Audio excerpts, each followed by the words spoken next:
Welcome to another episode of the Share Life podcast. Today we're doing an inspirational interview with Liz McVicker. Liz, say hello. Hi, Jason. Good to see you. Thanks Good for to see joining you. us today. Thanks for having me. Liz is a life and leadership coach. Her business is called the Cadence Collective, which I love. I'll ask you as part of your story to tell us where that name comes from. Sure. Me and Liz know each other from years ago when I moved to Atlanta in 2005, and several years after that, we actually, when we moved to Atlanta, we lived in Norcross, and there was this church down the street called Victory World Church. And my wife was like, we need to go to church, and this seems like a good place to go. And it's a very unique place in a lot of ways, very multicultural. And a wonderful place, and we were very grateful for the 4 years that we went there. And we met there, and we got connected, and a lot has changed since then for you, and we got reconnected. For those of the listeners that have listened to some past episodes, I had one with Natalie Born, and she recently launched her book. And I attended and had a bit of a reunion with some folks from Victory World Church, and Liz was one of those. So when I found out she was a life coach, leadership coach, I said, you ought to come on the podcast. And she said yes. So Liz, I'll let you take it from here. Tell us about you, your story, how you ended up at Victory, and how this Cadence Collective thing plays a role in it. Yeah, well, thanks for having me on, Jason. It was definitely a blast from the past to see you at the book launch. And I have to say, I think you're aging backwards. It's possible. Exactly the same. I am 38, but somebody thought I was 24 a few weeks ago. Wow. So I'm doing all right. Yeah, you really look young. I have shaved a little recently, so I'm not in caveman mode. That helps look a little younger. I need to get your diet and your beauty regimen. It's mostly in the genes, and then spicy food is really it. So the hotter you can go, the better. Well, like you said, I own the Cadence Collective life and leadership coaching practice. And I've been coaching for many, many years, but it wasn't until last September that I decided to leave my corporate job to bet on myself, start the entrepreneurial journal, hang out my entrepreneurial journey and hang out my shingle to see if I could do this. Yeah. And well, that's interesting. So your background is completely corporate, like you've never been entrepreneurial. This is your first time jumping out? Yeah. So I, when I graduated college, I worked in corporate. I was in television, worked at CNN and some other local stations. Yeah. And then got the call to ministry, and actually ended up doing ministry for 15 years. Yeah. And loved it, grew a lot there, and then got called back into corporate. And at that point, I was working for an addiction treatment center, helping doctors, lawyers, and pilots get into treatment. Because I don't know about you, Jason, but I want my pilot to be sober. That would be ideal. I want her to be sober. I also want my surgeon to be sober. So, I did that for a couple years and really, really loved it. And the company I was with had some leadership changes. And I decided to leave that company I love and go to another company, which ended up not being a great decision. The company culture was very all work and no play, 12-hour days, KPIs, numbers. It was just a really stressful environment. And I kept telling myself that this cadence that I was running at is just a season. And then I realized this wasn't a season. This is the company culture. Yeah. And so I had been coaching on the side. I had hired life coaches. I knew it was in me, but I was just so afraid to take the leap. Yeah. And a few years before that, I thought maybe I wanted to be a therapist because I'd worked with a lot of therapists in the addiction treatment world. And, I went to a couple interest sessions at different universities. And I was like, therapy is really cool, but it wasn't what I wanted to do. And I didn't have the language yet for coaching. And when I got introduced to coaching, I was like, oh, this is what I've been looking for my whole life. Yeah, that's cool. So to rewind a step here, let's kind of go to that toxic culture thing. Yeah. What would you tell someone that is looking for a job on how to see if that's the culture they're going into? And would there be any advice you would have for them if they've already made that decision and they're in it now? Yeah. So if I'm being completely transparent, Jason, when that job offer landed in my lap, I sort of put some of my due diligence aside because the Mm, salary was so amazing. yeah. And I thought, to get paid that much money, I can put up with anything. Yeah. And so I think first of all, if you're looking to make a switch, like really evaluating what are your priorities? Like is work-life balance important? I mean, I would have said it was important before Mm, making the switch, but I should have asked more questions. And yeah. then if you're already in that situation, ironically, while at that job, I coached 3 coworkers out of it and into new Oh, positions. wow. So, because I could see how it was affecting me, how it was affecting my team, and I mean, some people love that. Some people are wired to work like that, but that just doesn't line up with my family values, my faith values, and thankfully, I got out in 4 months before just completely wrecking my body and my Yeah. relationships. Yeah. I mean, sometimes you just have to take the leap and Yeah. trust that, if you're not living in a way that's congruent with who you are, that there's something better Yeah. through a different door. So the salary thing, was it more of an appealing thing, like, oh wow, this is amazing, or was it like you were in a life situation where you kind of needed the money? Like which of the two was it? Yeah. So my previous job, I was making really, really good money. And when this job, I mean, they came after me, and I had no intentions of leaving my current job. So when they said, "Hey, what are your salary requirements?" I just doubled my salary. Yeah. And they called me the next day and said, "Okay, we'll do that." And I was like, Wow. So it's "Wait a almost minute." like you put up a roadblock, but they ended up Yeah, accepting and it. moving over it. Yeah, and I was like, Yeah. "Wow, they're willing to pay me that." I mean, I'd never made that much money in my life, and it was already something I loved to do. But there were definitely some traps that I was unaware of. Yeah. Now, how you've been in ministry in the corporate world, so um how do you see the two, and what are the similarities, what are the differences?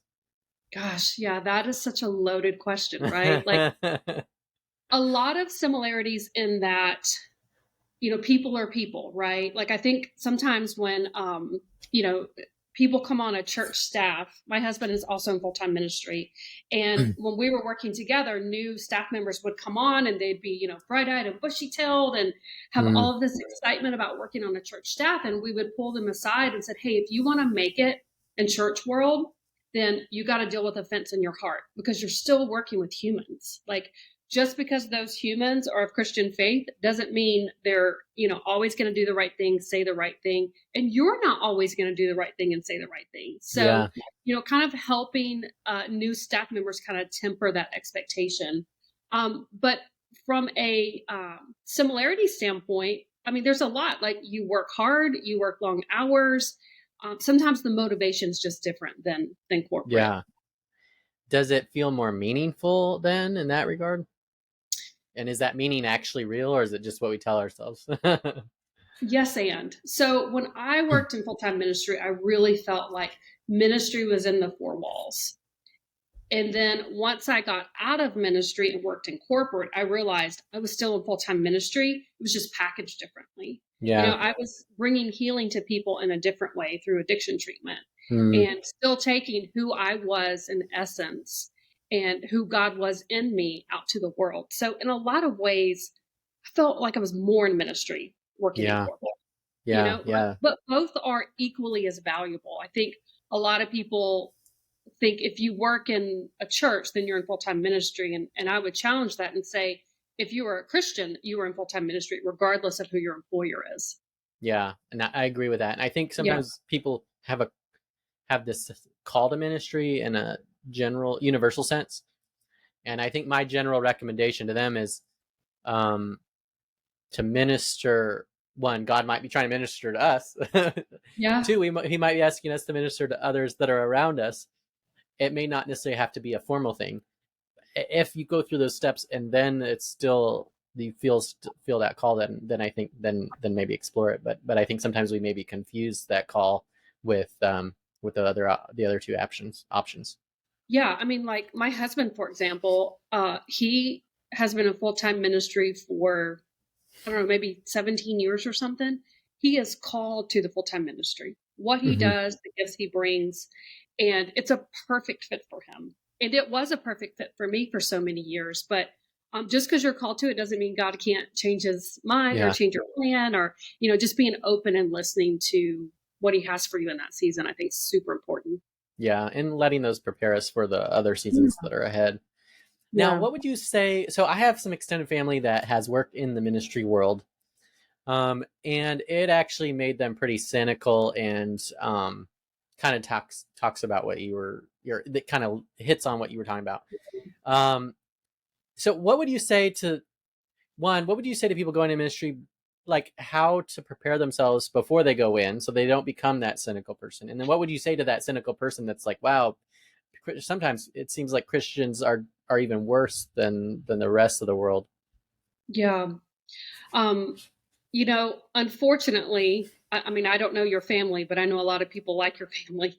They come in and they expect other people to manage their internal world.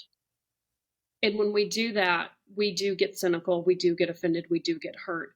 It is not my pastors, my employers, my coworkers' responsibility to manage my internal world, my expectations, and my offense. And, a lot of church members that are burned out, offended, cynical, the number one question I would ask them is, are you taking a Sabbath? Yeah, And most of them are not. yeah, They're too busy, and we can't negate the things that God told us to do and expect to be well on the inside, yeah, you yeah. know? And that's, I can relate, as I've shared with you before. It was Johnson at Bowie at Victory that asked me that question: "Are you doing a Sabbath?" When I was in my peak burnout season, and I was Yeah. like, actually, it kind of got taken away from me, and I let it happen, and then I embraced Sabbath free life. So I better undo that. So why do you ask that question? How does that tie into the bigger picture? Yeah, because I think when we don't take a Sabbath, first of all, that's a choice, right? Like that Hmm. choosing to not manage our time and not take a Sabbath is self inflicted, and overwhelm is self inflicted. And I Yeah. think it comes down to three things. People get into overwhelm because they believe one of three lies: I am what I do, I am what I have, or I am what other people think of me. And when Okay. they run their calendar and their schedule and their life that way, when they're fueled by that, there's no way a human can maintain that. There's no Hmm. way. Hmm. And so that leads to overwhelm. And Sabbath is a time to rest and reflect. Yeah. And, you brought up Pastor Johnson. Like, I love one of the things he says is untaken Sabbaths accumulate. Yeah. So true. Like we can't negate that and just expect life to work Yeah. out and just keep going. It catches up with us. Yeah. I once heard this guy was on a TV station. I think his name was Jonathan Kahn or something, but he was just talking about how the Israelites, like, they abandoned the Sabbath year for 70 years, and then they went into exile for 70 years. So that idea of, like, you're going to get your Sabbath whether you choose it or whether it's forced on you. Yeah. And I think it's funny, Jason, because we are given 52 Sabbaths at the beginning of every year. They're Yeah. gifts, right? And we get to choose whether we take them or not. And for a long time, I was taking a Sabbath externally, meaning, I wasn't working that day, or as Pete Scazzaro calls, the bastard Sabbath, where maybe you're not working, but you're, cleaning your house and running errands. Mm, And so I was Sabbathing on the outside, but still churning on the inside. mm, And so it took me a while to get to a place where I could actually rest and Sabbath on the inside. And that's when I really started seeing changes in my life. So that's yeah. why when I went into that crazy corporate job, working crazy hours, like it was such a jolt to my spiritual life Yeah. and to my values that I realized no amount of money is worth my rest, my relationship with God, my relationship with my spouse. Like it's just not worth it. Yeah. Yeah. So I think the other thing, that when I think about my own experience with the Sabbath and working every day and all the time and overworking and workaholism, um, a lot of it is I'm doing more because be, which has a lot of effects. But I think, and this is something I told a friend of mine after I'd kind of gone through that journey myself. I told her, I said, what if you did less and trusted God to do more? Mm, And I think the Sabbath is also tied into that idea of trusting God, like that we yeah. are finite and dependent, and that God has to kind of fill the gaps. And the Sabbath is a way to sort of to acknowledge and recognize that, and then also to let God do His thing. Yeah. Well, I mean, if you think about it, Sabbath goes completely against our American culture. Yeah, Meaning, in America, we're told there are no limits. Like yeah. you can do Be and have it. anything you want all the time, everywhere, all at once. Yeah. And I just saw a commercial the other day. I think it was from Jeep, and Will Arnett, I think, was the Okay. voiceover, and or maybe it's GMC. I don't know, one of those commercials. But anyways, the tagline was Jeep. There are no limits. Yeah. And I thought, yeah, there are. There's a lot of limits. Yeah. And we're told by our society that you can have it all and be it all. And then secondly, um, independence. Hmm. As an American, I'm independent and Yeah. I don't need anyone or anything. And that's Yeah. also a In lie. fact, you better not tell me what to do or what to think or what to believe because It's no. un-American. Yeah. And the truth is, like, we need to be so dependent on God at all Yeah. times for all things, in good seasons and bad seasons. Like, He's our everything, and we need to rest in Him on the Sabbath and know He's got it covered. He can handle Yeah. it. So that idea of individual autonomy is an illusion. I think it's an illusion Yeah. that we can sort of trick ourselves into believing when we're young and healthy, particularly. Yeah. Um, but this is something I've been thinking about a lot lately. It's just the idea that we suffer from illusions. What do you think about that idea, and how do you think about it? Yeah. I think definitely when we're young and healthy, it's a lot easier to buy in that. Like my daughter's 26, Wow. and I hear myself telling her things that are so obvious in my 40s that there's no way I could have absorbed them in my 20s, but for some reason I think she should be able to absorb them.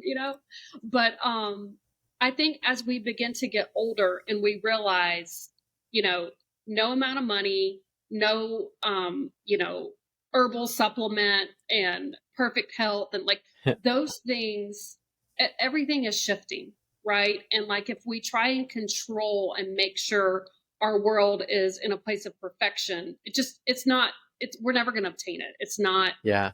not real. It really is an illusion. And a lot of times what we'll do is we'll mismanage our imagination by going out into the future going, well, what if this happens and what if this Mm, happens, instead of being in the present where God is, right? And what we try and do is put ourselves out in the future trying to control. And so whenever those thoughts creep in, I just put my hand on my heart and I say out loud, I rest in the security of the gospel. Because that's really all that I absolutely know beyond a shadow of a doubt is true. Everything yeah. else is kind of made up. Yeah. Yeah. That's good. So let's continue with your story. I guess before we jump to your leap here, uh, rewind us back. Like, are you an Atlanta native? How did you get here? Yeah, so I'm originally from Columbia, South Carolina. Okay. Um, Grew up there and then went to the College of Charleston. Okay. And once I graduated there, I was on my way to DC, but made just a quick pit stop in Atlanta and then Yeah. never left. Yeah. But I wanted to do politics, but ended up doing television, behind the scenes television production, that kind of stuff, Okay. before getting called into the ministry. Okay.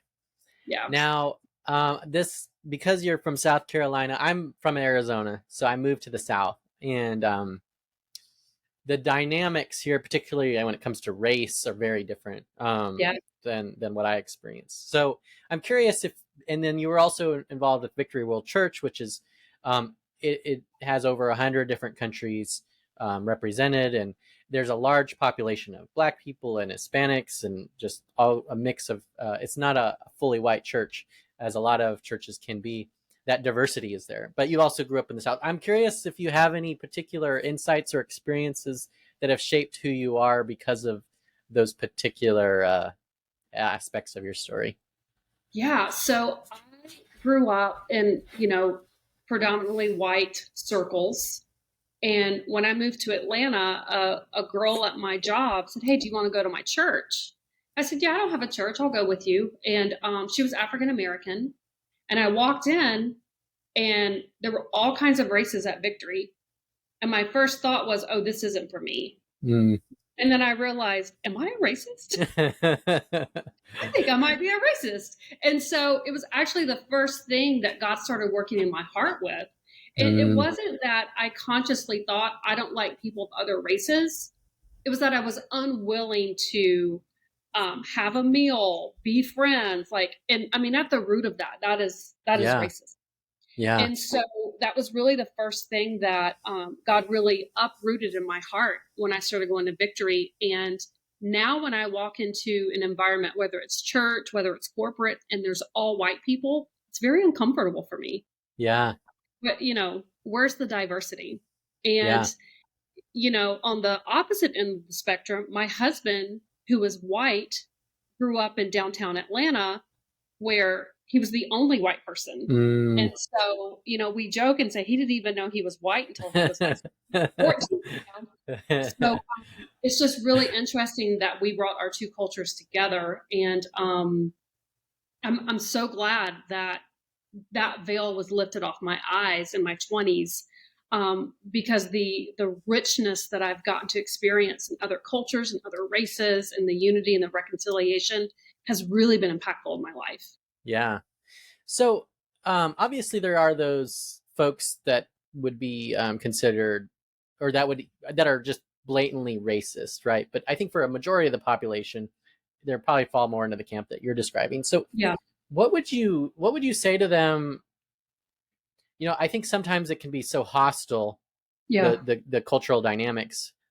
So how do you sort of navigate that dynamic, and what would you recommend to people, in terms of like, hey, what are your own prejudices and biases, and you should consider what those are, and work them out. What would you say to that person? Yeah. I think, for me, when I was in my 20s, we didn't have social media and all of that stuff. So I got there mentally because of a lack of exposure. Mm, My parents didn't have friends of other races, at least that I knew of or that we were exposed to. So a lot of it was just ignorance. Nowadays, I don't know that we can use that as an excuse, yeah. because racial reconciliation is at such the forefront. But I would encourage people, get uncomfortable. Hmm. Get out Yeah. of your own circle of culture, regardless of what you are, white, black, Hispanic, Asian, whatever. Get out of your own culture and get into other people's life. Invite someone of another race to dinner. Yeah. Invite them to your house, you Yeah. know? Yeah, I like it. And I Yeah. really love our neighborhood because it's very diverse. We've got a lot of people that are black and white and Hispanic, and um, a lot of Indian families in our neighborhood. And I love how mixed we are, and how much, because just living together, I think, is a big part of it. And even our kids are their best friends, are half black, half Mexican, and we're half Mexican, half white. So it's just, I don't know, it's just interesting. So It's so important. So yeah. important to expose our kids, Yeah. definitely. So, all right. So you make this leap to this Cadence Collective. Tell us, where'd that name come from? How does that? Why'd you pick that? It's a pretty awesome name. Yeah, thank you. So part of it had to do with the speed of life that I was running at. And one day the word cadence just kind of dropped in my heart. And I looked it up. And, there's a lot of connection to it in regards to music, the cadence of music. Mm, Um, and one definition I read said something about uh, the length of your steps. And I thought, man, mm, right now, the length of my steps are so long because I'm striving yeah. so hard and just so burned out. So I thought, wouldn't it be cool if I could get a collective of people who want to run life at a different cadence. Yeah. So Cadence Collective was born. And ironically, my first 4 or 5 clients all came in with, guess what? Burnout. Yeah. Yes, you are what you are, right? So was it like they were in the middle of it or they were trying to recover from it? A little bit of both. Some of them came in not knowing they were burned out, Oh, which I okay. thought was kind of fascinating. They Yeah. came in wanting to know, hey, here's my plate and it's full. How do I add more stuff to my plate?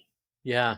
And I would ask my clients, is the goal to get a bigger plate or is it to take stuff off the plate and shrink the Mm, plate and have some margin in their life? So yeah. it was really interesting to sit across from clients going through burnout because I had just come out of it.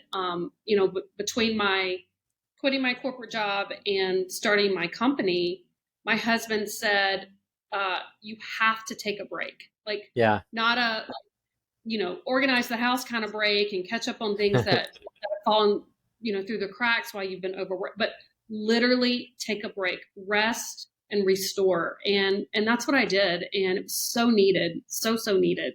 Yeah. So you made a couple comments that kind of got me curious. What do you think the relationship is between burnout and depression? Oh gosh, I mean, I don't know statistically or what science says, but I mean, they've really got to be linked hand in hand, right? Yeah. Because think about burnout. I mean, why are we burned out? I am what I do, I am what I have, I am what other people think of me. And if you could remove those, would that change your depression? I mean, there's definitely clinical depression where hormones and chemicals are out of balance. That's one type of depression. Then I think there's also the self-inflicted depression of I'm Mm, just not good enough, I'm not performing well because there's too much on the plate. It's just hmm. not realistic. The expectation is unrealistic. Yeah. And so also tell me talk more about margin. I love Me, margin. me too. It's beautiful. It's so beautiful. And you know, when you look at a piece of paper, right? And you've got those red lines, it's called margin, right? Yeah. And people know when you write on a piece of paper, you stay within those lines to create margin. But for whatever reason, when it comes to our life and our schedule and our family, we think somewhere inside of us we're limitless. We are God and we can do more than is Hmm. humanly possible. And for me, margin is the secret sauce of life. When you are able to slow down and have silence and solitude, so much is revealed to you.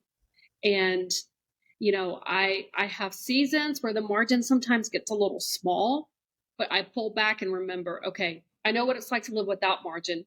What do we need to take off the plate? What do we need to delegate to get that margin back? I mean, it's my life source, Jason. I mean, Yeah. I have to have it. Well, and as a fun or insightful exercise, if someone were to take that piece of paper and print it without the margins, it's hard to read and it's very uncomfortable. Mm, And so I think you have to live with margin to feel that discomfort. yeah. But I think that's the idea is we should be uncomfortable without margin. I'll give you like another example. I think of on social media, I see all these videos of people like they're hanging from skyscrapers like with a finger or something, And I'm just thinking, well, if they got a cramp, it's over, they're dead, and some people have died. And I'm thinking like that's living on the edge, right? Yeah. Um, and there's an excitement that comes with that, but that's also foolish in another sense. So Yeah. And it's almost like, clients would come in with their full plate, right? And if you think of a dinner plate and how you can put a salad plate in it that's, the same yeah. shape of the inside, and you have all that margin, right? Hmm. So what we would begin to do is take things off their dinner plate and fit it into a salad plate. Then they would Mm. leave, they would come back 2 weeks later and they had replaced the salad plate with the dinner plate and there's no margin. Yeah. And so I'm a huge proponent of systems and productivity and podcasts and all of that stuff. And I realized I was teaching them how to be productive, but I wasn't teaching them how to be a person with margin. And there's a Hmm. big difference. And Yeah. so I started to change my strategy, that it was less about doing and more about being. And I started to Hmm. see a lot more results in my Yeah. clients' lives. Become the type of person who wants margin, right? Yeah. Yeah. And And you have to another. be comfortable with the discomfort of silence and some Mhm. boredom. And most people aren't okay with that. So they fill the plate. Yeah. And that definitely is probably an age thing because I love that margin now, but when I was younger, it was like always I didn't like the boredom, you know. Yeah. So, Yeah. but I had a interesting experience about learning about margin. I was I used when I used to had a marketing company. I was doing too many things, and a lot of times I would be late to things because I didn't have margin. It Mm, wasn't because I was like wanting to be late, or it was just meeting after meeting stacked on top of each other, right? So I had to go to somewhere in Gwinnett, and I was driving, and there was someone broke down on the side of the road, and I felt like God was prompting me to stop and help them. But then I was like, I can't. Sorry, God. mm. I gotta be here. I'm already 20 minutes late. I need to get there now. So I just went on my merry way. And so as I'm driving, I'm obviously speeding. And so I get pulled over and I get a ticket. Oh And no. God's kind of like telling me, you're going to be late, super late. Either way, you could either help or you could get a ticket, but you're going to be late. So it was just kind That's of this great. lesson in margin. So, Yeah. That's a great story. so, all right. So you jump to from I guess pretty stable corporate and ministry jobs to all of a sudden you're in the ocean waves of entrepreneurship and freelancing. And Yeah. as someone who hasn't done that, and even as someone who has, like myself, it's no picnic. It's a No, terrifying endeavor. terrifying. Absolutely terrifying. So tell And I us about wouldn't that. recommend it as a way of starting a business. It's thankfully, uh we've always lived way below our means. So even when, I was in corporate careers making a lot of money, we were socking a lot of it away in Cool. savings. So I had a bit of a runway to get my business up and going, but still it was very, very stressful. Very, very Yeah. stressful. And was the terror before you leaped, or did it not hit you until after? Um, Or has it I'm, not hit you yet? it's hitting me right now in this moment. Can we do some therapy? Um, I think I have been wanting to do this for so long that when I got in that corporate job that was draining me, the day I quit, I ironically had a coaching session already scheduled with my coach. And, I told him, what was happening at the job and what was happening with me mentally and physically and spiritually. And on that call is when I made the decision, okay, I think it's time to leave. Yeah. So that night, my husband comes home and I said, hey, I really want to quit my job. He goes, I know. I was like, no. I want to quit my job tomorrow. He's like, oh. And, he's in ministry. I'm in corporate, so I'm the breadwinner, and he's like, oh, tomorrow. Okay. So it's like 10:30 at night. He said, let me take a walk. So he takes a walk. He prays about it. And Jason, while he was gone, my prayer wasn't, God, tell him I can quit my job and, get the green light from the husband. My prayer was, whatever he comes back with, let my heart be able to submit to it. Yeah. Because I really, really knew it was time to leave the job. And while he was gone, I made a list of all the times in our marriage that God said jump, and we Mm, took the leap, and it worked out that he came through wow. for us. Yeah. So my husband comes back in the door, and I couldn't read him. I'm like, I don't know, like, is it a yes or is it a no? And he sat down and he said, you know what? He said, I feel like it's time for you to bet on yourself. He's like, I want you to resign tomorrow. So I called my boss the next morning and resigned. And you know how it is in sales and marketing, they escort you out of the door. So, 2 week, you know, 2 week resignation notice. It was please email, your stuff and send your computer back kind of thing. Yeah. So, which was fun, which was Yeah. fun. Yeah. Yeah, that's quite a leap. So, yeah, man, so many thoughts come to my mind, but I think there's such a growing experience. One of the things that I guess comes to mind, and I'm working on my third book. It's called From the Garden to the Cross, and there's so much about Jesus' passion experience that I think is relatable in these types of moments. But one of them is when Jesus is walking to Golgotha, and the women are following him, and they're crying and they're like pitying him, and he tells them, it's almost like offensive. Like he tells them, "Do not pity me, pity those that are going to be affected by what I'm doing." Um, and but the interesting thing is he's not to be pitied because he's not a victim in the sense of he's choosing this mission. He's Yeah. choosing the pain for something greater, for this mission, this vision. And I think entrepreneurship and the leap that you've made and the leap that I've made and many others have made is, yes, it's painful and difficult and challenging, but it's not without a purpose. It's not without a vision. So what would you add to that, or speak into that dynamic? Yeah, I love the way you position Jesus as an owner versus a victim, Yeah. right? Um, the great Steve Chandler, who was the godfather of coaching, Yeah. he talks a lot about the victim owner choice and how it Mm, shows up in our life on a regular basis. You might hear it when people say, "I'm overwhelmed." Overwhelm is a choice, but they're a victim to it, so they mm, just accept that they're overwhelmed. Or you might hear it in people's language when they say, I should go see my doctor, or I should go to church, or I should spend time with my kids. Like, it's very victim language. And, the words that we speak, they form our reality, right? yeah. And they form our mindset. And so, whether it's entrepreneurship, whether it's what Jesus did for us going to the cross, like having that ownership mentality really can make or break you in life. Yeah. And I mean, you have 5 kids, like, you know, being able to stay in that ownership versus victim mentality is so important as a parent, as a business owner. Um, and I see it constantly showing up in my clients, Yeah. in their language. And a lot of people who come to me, Jason, they are, go getters. They've got a lot going on. I mean, most people don't seek out coaching because they're lazy or don't want to go to Yeah. the next level.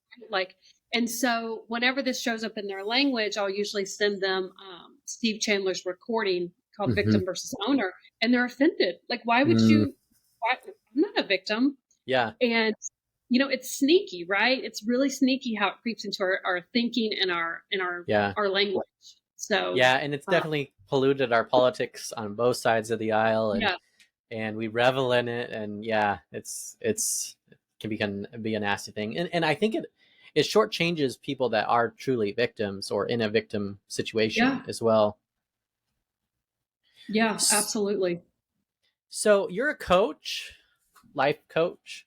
What does it mean to live better? What does it mean to work smarter? What does that mean to you? Mm. How do you think about those ideas? Yeah. So living better, I feel like we kind of touched on it. The silence and solitude, the margin, Yeah. um, has been transformational for me. Working smarter. So kind of two camps of thought. So there's the delegate, the automate, the outsource. That is, I think, a beautiful way to work smarter. Like, if you're not good at it, either delegate it or decide you're going to become good at it. And Yeah. you don't have to be good at everything to be an entrepreneur. Thank God, because there's a lot good at. For example, accounting. Um, when I first started my business, I knew that part was important, but I wasn't really sure like how to do it. So, Jason, what I did is I just opened a business account, and every time I got paid, I would just throw the money in that business account. Yeah. And about 6 months into my business, my husband said, "Hey, I'm curious. Was the expectation that we would just put your money in a business account and never bring it to the household budget? Like, were you never going to pay yourself?" And the truth was, I kind of had my head in the sand, like, I wasn't sure how much to do for taxes and how much to reinvest in the business. So I just stuck my head in the sand and decided I'm just going to outwork my stupidity. I'm just going to keep putting. So instead, what I did is I met with a coach, and he told me about a company that he uses that does everything for them. And I realized, Jason, whenever I would get paid from a client, I would have this pit in my stomach, like, I don't know what to do with that money. And then once I hired this company and, they do everything for me, it was almost like energetically I was pushing money away. And then when I hired them, clients just started coming. And all of that to say, work smarter, outsource things that you're not good at. I don't need to become an accountant. I don't need to learn QuickBooks. That's not my strength. Yeah. Connecting with humans is my strength. So that's definitely one way to work smarter. And another way is really understanding how you're wired as an entrepreneur. So when I started my practice, I went out, I rented an office. I shared, there were 4 of us, 4 offices in a pod. It was me and 3 other therapists. And I thought, this is going to be amazing. We're going to be able to refer back and forth to each other, because sometimes people come in for life coaching, but they really need therapy. So I have to refer them out.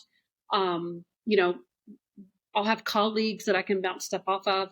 Yeah. What ended up happening is, just like I was in session, these therapists were in session, and there wasn't a lot of like collaborating. And I realized I'm so used to being on teams, leading teams, being a part of teams, that I felt very lonely and isolated in this office all by myself all day. And my productivity really started to tank. So I decided I'm not wired to be alone all day.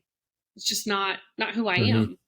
So I let go of that private office and I went to a co-working space, and my productivity shot up because there's people around, there's activity there, it just really gave me life. And I still have the private office option if I, meeting with a client, but having all of those people around at the same time really helped me work way smarter.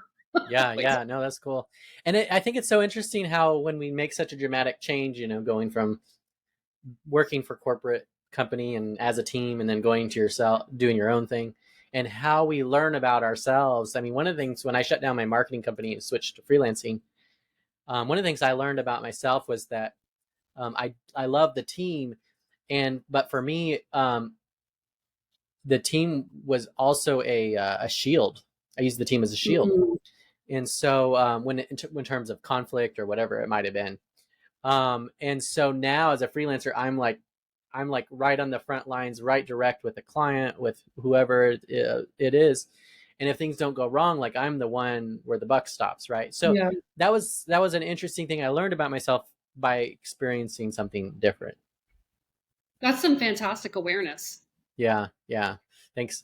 So I'm curious, how you think about mentoring. So that kind of you're helping to bring that awareness to others.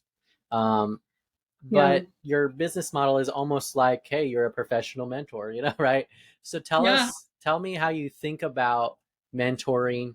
And I'd also be curious, I think there's been such a shift even since I've entered the workforce, I'm 38, in terms of just the stigma that maybe there was with coaching or with therapy. That doesn't seem to be the case as much anymore.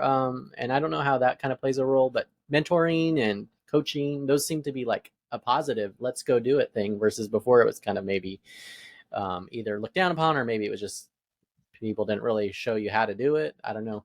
Thoughts? Yeah, I feel like there's been such a shift, therapists and coaches, the stigma change, because, obviously athletes have coaches and no one thinks twice about that. They're like, oh yeah, you're an athlete, you need a coach.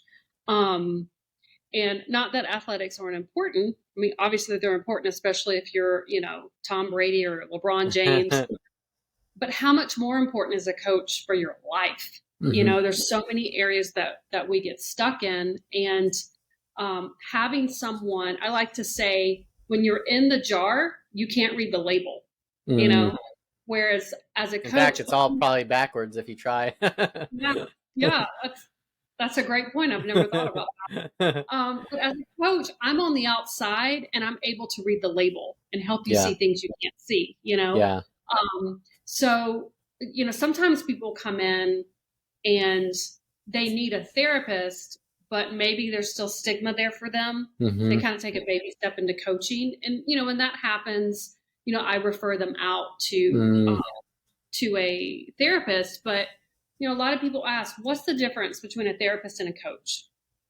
And they're two very different functions. And a therapist does a fantastic job at holding space to look at your past. A coach does a fantastic job holding space to look at your future. Now, who mm, you are today as present Jason, past and present are going to overlap. And that's okay because sometimes your past is going to come into your present. But if it's things of a traumatic nature, if someone is experiencing trauma, if they're in active addiction, if they're clinically depressed, if they have untreated anxiety, those are things I reserve for therapists. mm. Um, Clients that come in and they're feeling stuck or want to make a shift towards the future, that's a good coaching client. Yeah. Now, I think in some ways, therapy, we've over therapized ourselves, in the sense of like, there's some aspects of it where it's becomes more about reassuring people or telling them what they want to hear versus really working through things, whether it's the past or the future. So, does that apply at all? And do you see that? And do you agree or disagree? Yeah. So I think a lot of times people get coaches and consultants mixed up, right? Hmm. Like you come in and you want me to tell you what to do with your life. That's a consultant, right? Okay, And there are times that I operate in that, but it's real clear in the coaching container that that's how we're operating. I am now being a consultant. got it. Coaching is more listening and observing because very few people actually have people that will truly deeply listen to them. Mm, And then, a good coach will offer things to their client and hmm. not make their decisions, not tell them how to live their life, but offer things to them. And then the client is empowered to make decisions. Because, Jason, I truly believe that you have what you need on the inside of you to make the right decision. You just need someone to listen to you and offer some suggestions so that you can be guided towards that right decision. Does that make Mm, sense? And that's yeah. where I felt mentors have been so phenomenally instrumental in my life because I had mentors before I even knew the language. When Yeah. I first moved to Atlanta, I was spiritually a hot mess. I'd kind of messed up my life a bit and found victory. And my first spiritual mentor took me to lunch and she sat me down and she asked me, how do you want to live your life? Is what you're doing right now, is that serving you? And I said, no, but I don't know how to do it different. She said, let me show you. And so Mm, that was my first official mentor. And I would contribute mentorship to ending up as a coach because I yeah. had a coach who changed my life who was so transformational. I thought, wow, could I do this for other people?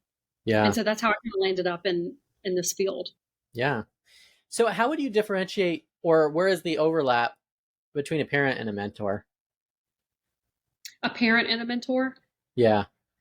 Okay, that's such a great question for me, Jason, because I am both. I am a parent and a mentor. And, in coaching, they say, hey, don't coach your family, which I totally agree with. Yeah. But, I have a daughter who, recognizes my gifts and she said, hey, could we do a session? And so, you know, I said on one condition, if we go into this coaching container, I'm not your mom, I'm your coach. And there are a lot of overlaps to parenting and mentoring and coaching because again, we don't want to make decisions for our clients or our children, right? My daughter's 26. I know your kids are smaller and she has agency, she's an adult, she gets to make her own decisions and being able to take that mom hat off and really treat her as an adult has been beautiful in our relationship. And Yeah. at the end of the day, that's how people want to be treated, right? Like they have agency and they're able to think for themselves and they can make their own decisions. Yeah. So you mentioned the listening, and I think, you know, as humans, we want to be known and heard, and um, perhaps a large number of people or a large portion of our lives, we don't feel known or we don't feel heard. Yeah. How does that affect us? Well, I think listening is tied to our survival at a core level, meaning, whenever a reptile is born, right? Let's say a lizard's born and the lizard busts out of the egg. The first thing the lizard does is he takes off because the mama lizard could eat him. Like he's in Mm, survival mode, right? Take a baby elephant, for example. When a baby elephant is born, it has to literally learn how to stand up before it can eat because the mom is so tall and he literally has to do that. So as a human, when humans are born, we can't defend ourselves, we can't feed ourselves. So the way that we survive is we cry out. mm, And if someone listens to us, we survive. If no mm. one comes, we don't survive. And I feel like we carry that through our lives, right? Like to survive emotionally, to live a full life, I need to be heard. And you're Yeah, right, so many people don't have a place where they can be heard. yeah, There's a beautiful book by a coach named Nancy Klein, and it's all about listening, the importance of listening, being heard, listening to other people. And it really is an art form. It's yeah, totally an art form. yeah. And there's something there to one when we're not heard or known, and we're helpless. It's very terrorizing. But when we're known and heard, and someone is there for us, being helpless can be actually a positive thing. And Yeah. so, like the baby in that case, the baby's being fed and then it's happy, right? So it's such an Yeah. interesting, but that helplessness can also be like a horrible feeling that we want to escape and never feel again. Yeah. Yeah. So let's talk about stories. How have stories, real or fictional, shaped you as a person? So I'm a product of the 80s. Okay. Um, the movies that came out in the 80s, Top Gun, Dirty Dancing, Over the Top with Sylvester Stallone, like all of those movies were about being the underdog and, fighting the obstacles, the hero's journey. And I think that really got down into my DNA. Like, Mm, I love when, it looks like it's not going to work out and the chips are against you. And you mm, know what I mean? Something just rises up in me and goes, okay, we're going to figure this out. And I think that narrative has served me well as an mm. entrepreneur because I'm preaching to the choir, right? Like sometimes you're not sure if things are going to work out, Yeah, but yeah. having those narratives, and you're a lot younger than me, Jason, but there was a movie Over the Top where Sylvester Stallone was like a truck driver and he Okay. lost guardianship of his son or something, and he had to like do these arm wrestling competitions in order to get his son back. And it's so dumb, right? Yeah, Like it's so, but it just, I don't know, something just awakens inside of you that goes, okay, I can overcome, I can do this. And yeah. um, now that we're talking about it, I might go back and watch that movie. Rewatch it. Well, Yeah. the story I think of in the Old Testament is when Moses and the Israelites, they get to the Red Sea and there's like no way forward. It's like, what do we do Yeah. now? They're closing in, and it just seems like there's no path forward, and that path is yet to be made. Yeah. But there is something too about having agency in overcoming, right? Yeah. Yeah. Yeah. And I think at the core of us, we want to be able to make our own decisions, right? Like, even in the garden, when Adam and Eve chose to eat the fruit, a lot of people are, well, why didn't God intervene? Why didn't Because we have free will. Like he loves us so much that we have free will. And I think we still carry that today. Like we want to be able to make our Yeah, own decisions and that agency. yeah. Now, what about systems? How do you think about systems, whether they're mental, personal, or business? Yeah. What do you think about? Systems are my jam. I love me. Tell us James about it. Clear says, I think the quote is something like, You don't rise to the level of your goals, but you fall to the level of your systems, which basically is saying like you can have all the best intentions, but if you don't have a system in place, then it's probably not going to get done. And the interesting thing is we all have systems. Some are intentional and some are unintentional. For example, I used to have a system where I would come home and just throw my keys wherever. And then I would go to leave be looking for them. find my keys. And I was like, this system is not serving me anymore. So now I have a key tray and I put my keys there. That is my system. So, well, just pause there for a second. Just because of, and this plays out in every part of our life, but how much time do we waste looking for things? Files on our computer, keys in the house, much. Where's my car? In that Disney parking lot, hopefully not at home. Right. And there's, again, to kind of do a callback to margin, if you don't have margin and you're always rushing, then you don't slow down to go, let me evaluate this system. Is it working? Should I do something different? Yeah. So 2 systems that I implement and really love, one of them is called the review preview. Yeah. I don't remember where I learned this from. I'm sure a podcast or a book or something, but basically at the end of the day, I review the day to see, okay, is there anything I need to deliver that I promised a client? Is there anyone I need to follow up with? Do I need to send an invoice? I just go through and make sure that day is complete, that loop is closed, so that my mind can shut off and I'm not thinking about work when I get home. Yeah. And then the preview part is, okay, what's coming up tomorrow? What, tools, resources, what do I need to walk in tomorrow and start my day off on the right foot? So that has been super helpful to calm my brain from constantly thinking, because as an entrepreneur, you're not 9 to 5. You're 24/7, and that eats up your margin. So the review preview really helps. And then I do something called the future me plan. So I sit down with a piece of paper, like literally paper and pen, and I write out exactly what I'm going to do the next day within 24 hours. So, it's very detailed. 6 a.m., wake up, quiet time, coffee. 6:30, shower. Like I itemize it one by one. Do you just do an order of execution, or do you actually put a time next to them all? I put a time next to it. Yeah. And it's not to be rigid. It's making a promise to my future self. This is what future Liz is planning to do. Yeah. And it can change, but not within that 24 hours. If I said I'm going to do it, I'm going to do it. I'm not going to change it. So now, granted, if there's blood involved or loss of a limb, you know what I mean? And I mean, there are exceptions, right? Like things happen, but that should be the exception, not the rule. And so what I like to do during my review is I like to see how often did I show up for future Liz, because that builds confidence in getting things done. That builds confidence in holding my word to myself and having integrity with myself. Because Jason, truth is, I'm not going to not show up for a meeting with you, but I might not show up for a meeting with me because, I'll just put myself last and I'll do it later. So that future me exercise shows me this is what I'm agreeing to do the next 24 hours. Yeah.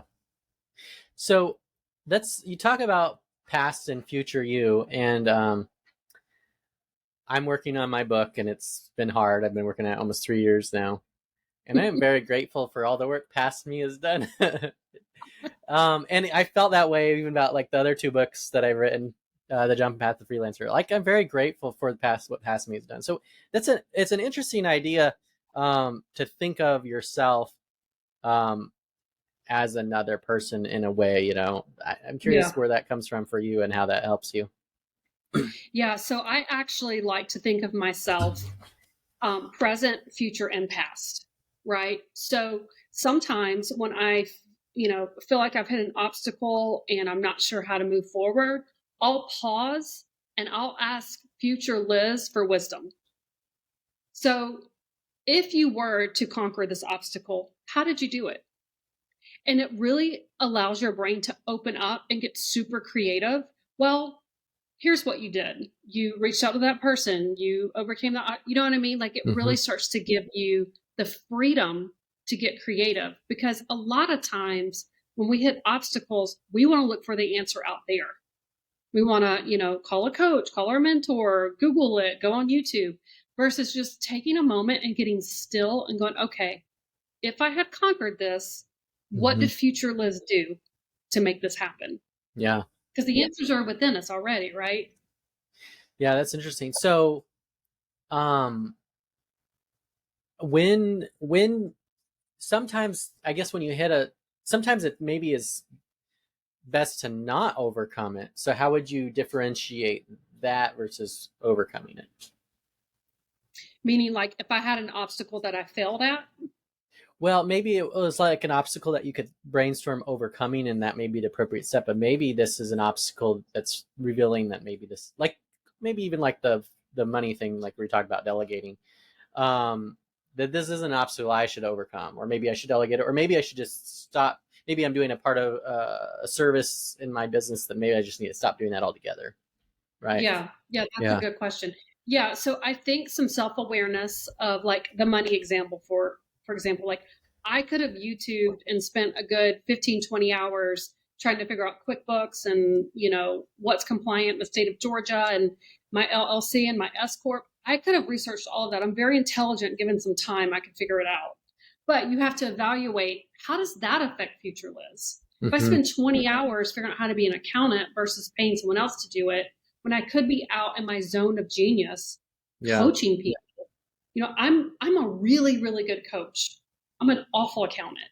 Yeah. And so I think some self-awareness of going, okay, is this an obstacle I can overcome? Probably, but how does it affect future Liz? Should I delegate that out? Should I outsource that? Yeah. Yeah.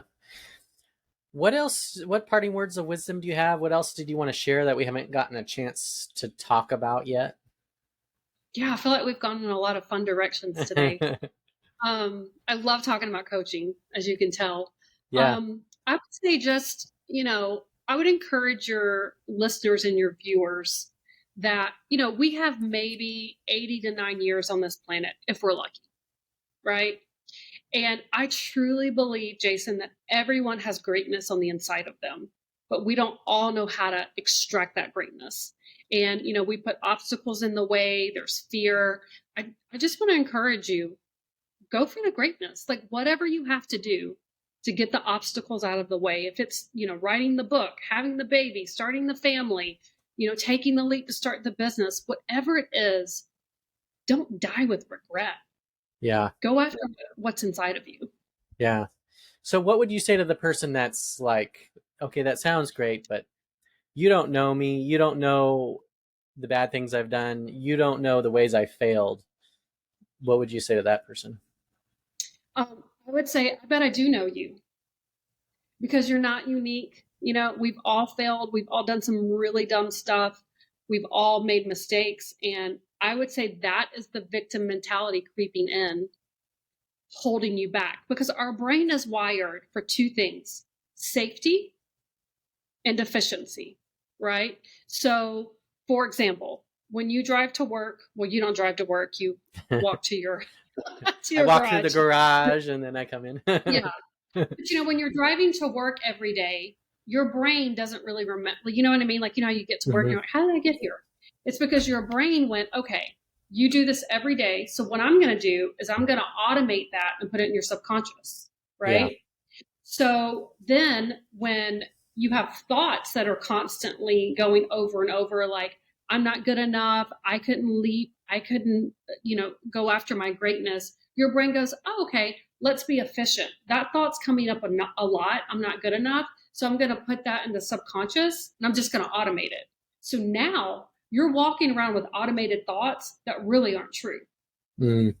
So, between efficiency and then you couple that with your brain's second function, safety. Hey, don't leave the cave because there's a big lion out there that's going to eat you. You pair those two together and you won't go after your greatness. So I Mm. think you've got to get down to the thoughts. Like, what are the thoughts that are running my life? And that's where real change starts to happen. Yeah. I think of the the passage of scripture, take your thoughts captive, when you say that as like a practical way to do that, right? Yeah. And, I had heard that scripture like my whole Christian life. And it wasn't until I really started finding a tangible way. My coach taught me how to tangibly take the thoughts, put them in a thought model, figure out what was in my subconscious and change them, that my life started to change. And, the coach that came up with it, it's called the thought model. To my knowledge, she's not a believer, but people are amazed at how well this model works. And when I saw it, I went, oh, it works because it's scripture. Take Yeah. every thought captive, Yeah. Yeah. Anything else you want to share before we wrap up? Um, Any closing thoughts? Things you're learning? I right now I'm really enjoying an amazing book. It's called The Divine Mentor. Okay. And I was reading it this morning before we got on the call, and I think it's interesting that we talked about mentors, because the book talks about letting ancient sages of the scripture be your mentor, and just a lot of value in seeing how other people have done life, the good ways, the bad ways, and extracting those lessons so that we don't have to repeat them. It's kind of like, in a way, it's kind of like walking through a wormhole, right? Like, I Yeah. get to advance life without having to go through all the mistakes. So it's an amazing Yeah. book. It's my second read through, and Oh, the wow. first read through is full of highlights and comments, and Yeah. it's fun to go through a second time and read it and see the things that I missed. Yeah, it's interesting that you mentioned that, because in a way I've been doing that as I'm working on my book. I've read a lot of books, and one of the things I've been wanting to do is find people who have been in the darkest of places and see what they Mm. say. So I have this book. This is one example here. This is called "The Drowned and the Saved" by Primo Levi, and Ooh. he was in the Jewish concentration camps in Nazi Germany, and this book was his attempt to, as he says it in the beginning, his impassioned attempt to understand the rationale behind the concentration camps, and is a very powerful book. He talks about the gray zone, which is where I kind of how I stumbled upon it, and I didn't know this until I read it. But there were in the concentration camps, the Nazis actually would tell the Jews, if they ran the furnaces, they would be able to live a little bit longer. And most of the Jews rejected it, but some of them actually did it. And so he talks about this like moral gray zone of, man, how do you even reconcile that dynamic? So What's the name of the book again? it's called the Drowned and the Saved.